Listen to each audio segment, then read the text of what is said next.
So I'm Lieutenant Callahan with the Quincy Fire Department, and I'm here to talk about a little bit about fire safety. And the big thing I was coming here to offer was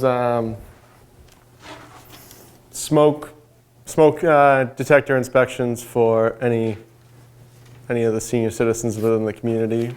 Getting up on the ladder. I don't want anyone getting up on ladders and trying to replace their own smoke detectors. So the program that I'm going to offer here is to have a fire department member come in and check all the smoke detectors in your house, make sure everything works, so that in the event of a fire or emergency that everything works and you guys are safe, you know. Big thing with fires is cooking. Cooking is the leading cause of fire, so when you're cooking, you should make sure after you're cooking, you're cleaning the stove, and it's going to prevent buildup of grease and oils that are going to start fires in the future. Don't cook unattended. If you have to leave, turn the stove off, turn the oven off, whatever you're doing.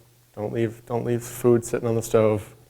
Make sure the oven is clear of anything that can burn.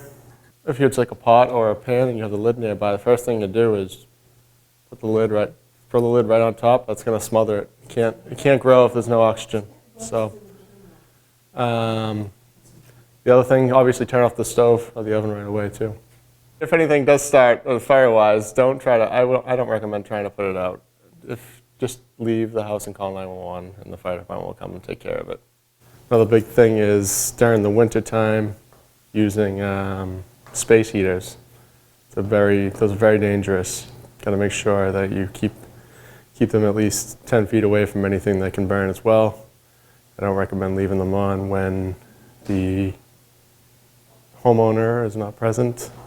After each use, make sure you're taking that lid out and taking all the lint out of the dryer. Checking the vent itself if you can, and because lint is very flammable. If you got a little heat on there, it's boom, just like that. I was actually just in Clifford Marshall about 30 minutes ago, telling all the kids there. I was giving them worksheets for home fire drills. They do them in schools. They got to do them at home too. You got to know a way out. You got to know 2 ways out of every room in your house. It's huge, and you should be practicing it. And that goes on also making sure your smoke detectors work, because if your smoke detectors work, you're not going to know you need to escape in the first place. Make sure you're not blocking your exits, your entrances to your house. I've tried to avoid clutter anywhere near the front door of your house, even if it's not a fire-related emergency. If we have to come here for a medical emergency, we need to get in, and we need to get to you to make any kind of safety or medical interventions that we need to do.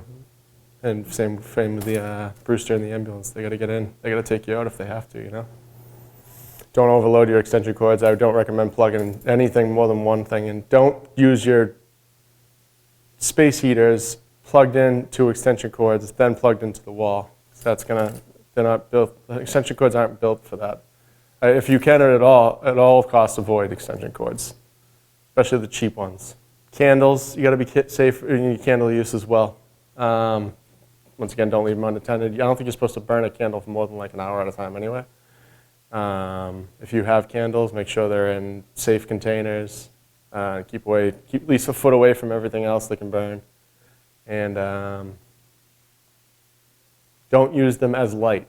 If you need light in your house, have a flashlight. Don't use them in the event of an emergency. But if you drop the candle, it catches on the couch or something, and then couches go up are a very strong source of fire.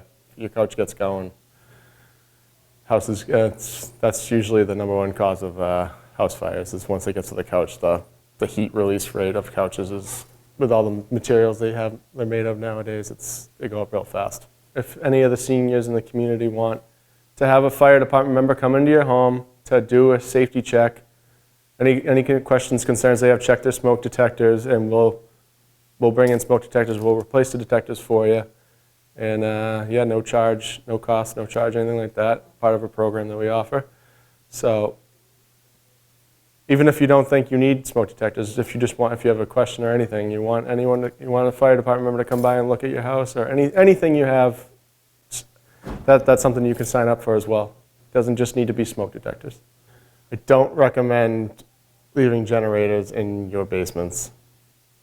especially with fuel in them, because they're going to become a fire hazard.